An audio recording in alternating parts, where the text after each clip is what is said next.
प्रिय छात्रों, आपके लिए अभी तक जो फिजिक्स वाला प्रैक्टिकल दिखा रहे थे उसके ज़रिए बहुत सारे कॉन्सेप्ट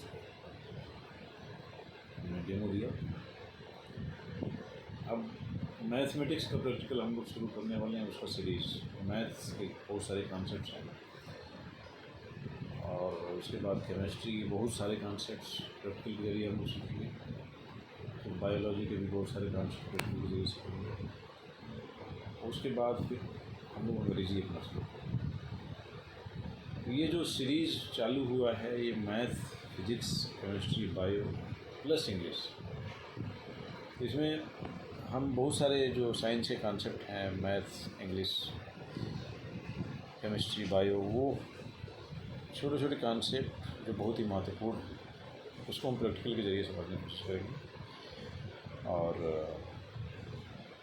चैप्टर्स को भी हम लोग डिटेल में पढ़ेंगे, फिर उसके बाद एक्सरसाइज करेंगे। तो आप लोग इस चैनल को सब्सक्राइब करिए और एटलीस्ट मैं आपको 2000 से ऊपर कॉन्सेप्ट को समझाने का प्रयास करूँ, जिससे आपकी पढ़ाई एकदम इजी गोइंग। समझो, बोलते हैं नहीं कि पढ़ाते हैं तो समझ नहीं आता, या इस तरह से पढ़ाते नहीं, या इस तरह से पढ़ाया होता, तो वो समस्या जो हम लोग अपने समय में उस समस्या का सामना की, तो हम लोग समझते हैं उस पीड़ा को, फेल होने के डर और क्लास में हमारा जो परफॉर्मेंस है अच्छा नहीं होता, या हम अत्यधिक परेशान होते हैं।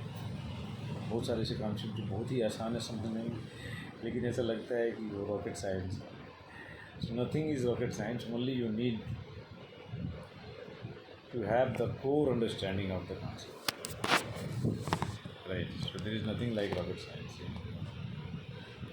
क्योंकि जो रॉकेट साइंस था उसको पढ़ाने का तरीका जो है वही उसको रॉकेट साइंस बनाता है।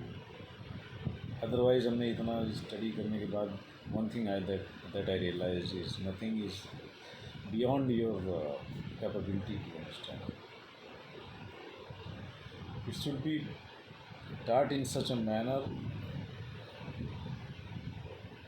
that every student finds it quite easy to grasp. You give the information, आप जानकारी देते हैं, facts देते हैं, but you don't develop the understanding. सो आज से हम लोग मैथमेटिक्स वाले कॉन्सेप्ट को समझेंगे। इसके लिए बहुत ही सिंपल सा, देखिए, दो वृत्त मैंने लिया है।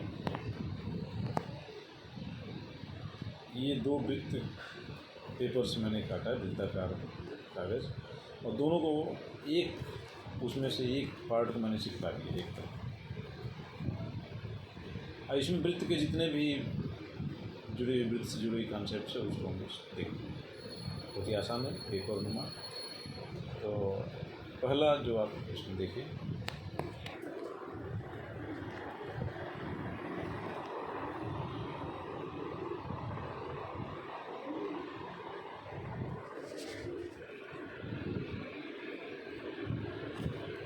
ये है पूरा वृत्त हो जाएगा और ये वृत्त खंड हो जाएगा और ये इसका चाप हो जाएगा।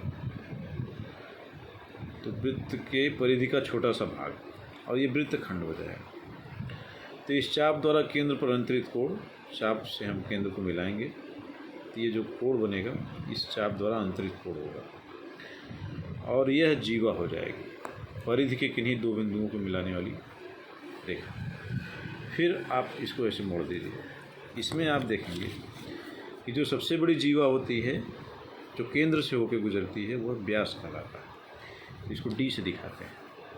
और जो दो व्यास का कटान बिंदु जो होता है वो केंद्र होता है और केंद्र से परिधि की दूरी जो होती है वो त्रिज्या कहलाती है, जिसको आर से दिखाते हैं।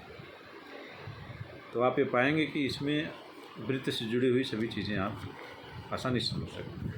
पहला वृत्तखंड है, दूसरा चाप है, तीसरा उसके द्वारा अंतरित कोण है, और चौथा जीवा है। फिर व्यास है जो केंद्र से होकर गुजरता है। और केंद्र कैसे मिलता है? दोनों व्यास का कटान बिंदु जो होता है वो केंद्र होता है, और केंद्र से जो परिधि की दूरी होती है वो त्रिज्या होती है। और परिधि की जो लंबाई है वो 2πr होती है। तो इन सब चीज़ों को आप परिधि इस वृत्त में आसानी से समझ सकते